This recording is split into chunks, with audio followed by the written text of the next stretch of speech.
Good afternoon, everyone. My name is Wing. This is Phương Lê, and this is Wang Bao. Today, we are students at An Hòa 1 Secondary School. Today, we will introduce to you about our school. And before the 30th of April 1975, An Hòa 1 Secondary School was established with the name Zabin. Has an area for all primary students with 10 classrooms. Students study 3 sessions a day. After the 30th of April 1975, our school was called An Hòa 1 High School with both primary and secondary students. From 2009 until now, our school has been called An Hòa 1 Secondary School. It has an area of 2,400 square meters with 11 classrooms. Grade 6 and 9 study in the morning, and grade 7 and 8 study in the afternoon. Next, Phương Lan will show you some parts of our school. This is our schoolyard. It is too small for us to play any sports at break time, so all of us just gather into groups to talk together or sit in the classroom. There is an IT room where we can study how to use computers.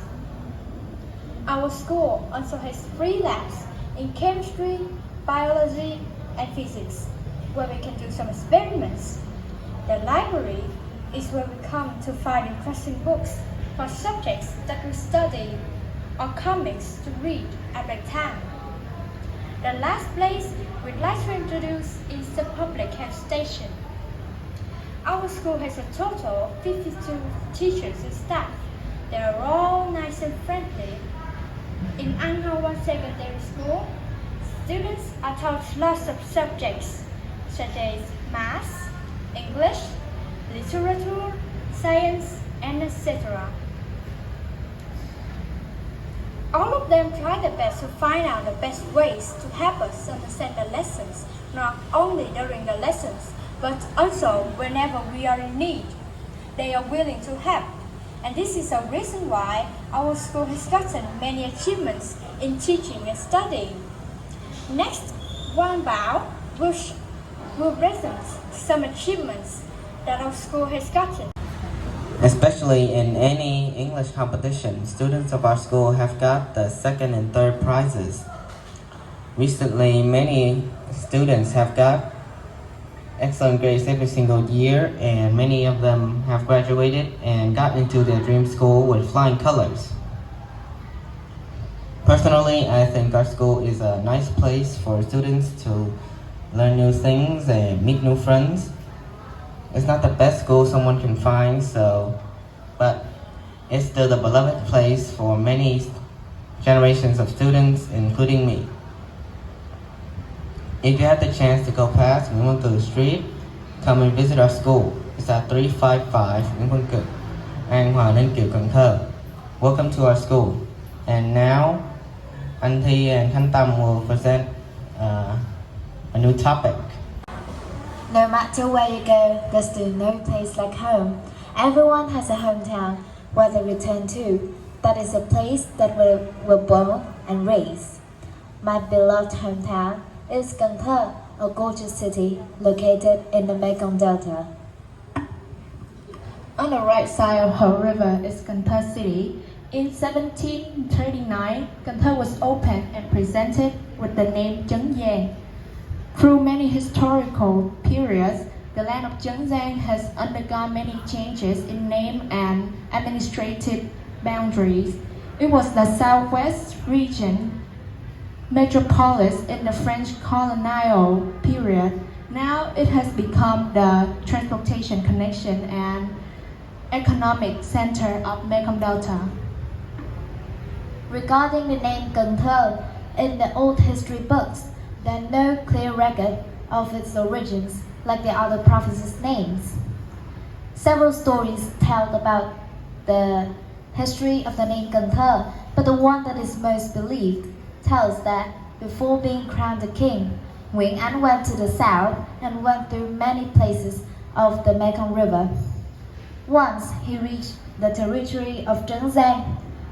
In the middle of the night, far away, echoing many sounds and voices of reciting poems, singing, playing instruments, and flute in harmony. Nguyễn Anh secretly prays for a charming river landscape and named this place Cầm Thi Giang. That means the river of singing and poetry.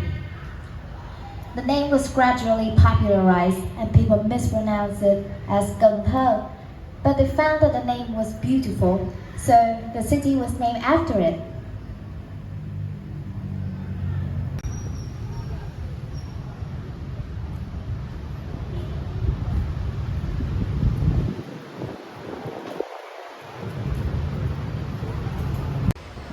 Being the city in the river region, Cần Thơ has a unique lifestyle as a mix between a busy urban city and peaceful countryside. The inner city is always hustle and bustle. In the morning, the street is full of citizens in a hurry to go to work for a better life. In the evening, people put their business aside and they always entertain themselves in parks and especially Ninh Kiều. Residents go shopping, drop by the food stalls, and buy their favorites. Some go for a walk. Children run around the quay playing. All together creates a beautiful picture of a crowded and bustling urban nightlife. Differing from the city center is the rural area. Cần Thơ countryside is precisely the perfect image of the rural scenery with immense paddy fields and also the peaceful lifestyle of the people there. Casual life in the rural area starts and ends earlier than in the urban. People go to work when the sun has just risen and go home when it goes down. There are not as much entertainment complexes as in the urban, so children usually play with their neighbors and instead of going to parks or playgrounds. Despite the busy daily life, Cần Thơ people still keep their tradition by preserving the cultural and historical sites. Ceremonies and ancestor worship are practiced by the locals, which express the spirits of gratitude, ancestor, forebears, and grandparents of the Vietnamese people. Cần Thơ is such an exciting city. However, it has been affected by the COVID-19 pandemic. During that time, people cannot go out. They should stay at home and hope the pandemic will pass. And the city was just like a sleeping city. Fortunately, Vietnam has succeeded in repelling the COVID-19 pandemic and the people's life has returned to balance and normality. The most famous tourist attraction, Ninh Kiều has been full of people again. The Ho Chi Minh Monument in Ninh Kiều was built in 1976 and located in the center of Ninh Kiều Park. It is well equipped with the LED system which will light up at night, making the quay more colorful and distinctive. Cần Thơ is also well known for its sociable and helpful inhabitants. People here will always welcome domestic and foreign tourists. Visitors can drop by the stalls in night markets, buy souvenirs, accessories in a reasonable price.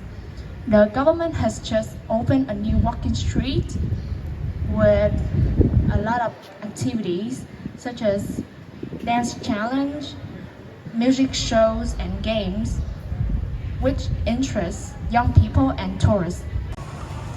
Keep going along the whole river, you will see the Cái Răng floating market. People call this a floating market because all of these activities and tradings take place on a river. Visit here, you can feel all the typical cultural features of the river region. Several boats gather in the early morning, so the best time to visit this place is from 5 to 8 a.m. Gariang Floating Market had its own unique style of purchasing. Sellers will have a 3 to 9 meters pole to hang the products on the boat, so they will be noticed from a far distance. When they're called, they will row the boat near to the customers and start selling local products such as fruit, vegetable, food, or handmade items.